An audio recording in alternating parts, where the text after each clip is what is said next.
आप सभी YouTube family को हर हर महादेव, जय शिव शंभू। स्वागत करती हूँ अपने यूट्यूब चैनल पर। बहुत ही सुंदर सा आप लोगों के बीच एक कजरी गीत लेकर के आई हूँ। गीत को पूरा सुनना और कैसा लगा कमेंट करके बताना। हमारे चैनल को भी अपना प्यारा आशीर्वाद देना। हर हर महादेव। गौरा भोर उठ शिव को जगाने लगी, पाँव को दबाने लगी नाय। गौरा भोर उठ शिव को जगाने लगी, पाँव को दबाने लगी नाय।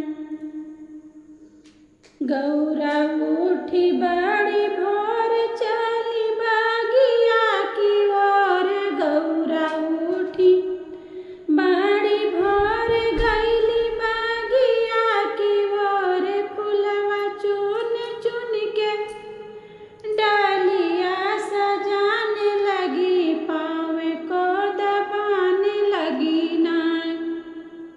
गौरा भोर उठ शिव को जगाने लगी, पाँव को दबाने लगी नाय।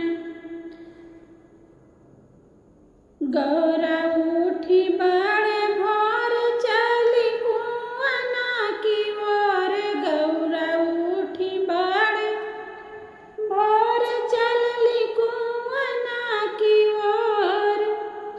जलवा खड़ खड़ कलशा भराने लगी, पाँव को दबाने लगी नाय। गौरा भोर भोर शिव को जगाने लगी, पाँव को दबाने लगी नाय। गौरा उठी बड़ी भोल चली जंगल की ओर। गौरा उठी बड़ी भोर चली जंगल की ओर। कुश काट के चटैया बनाने लगी, पाँव को दबाने लगी नाय। गौरा भोर उठ शिव को जगाने लगी, पाँव को दबाने लगी नाय।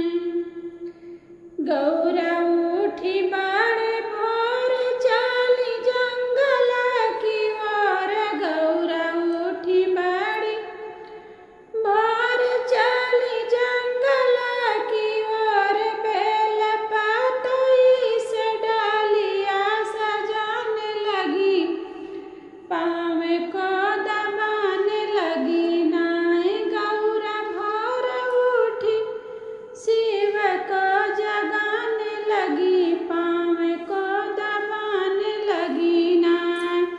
हर हर महादेव, जय शिव शंभू।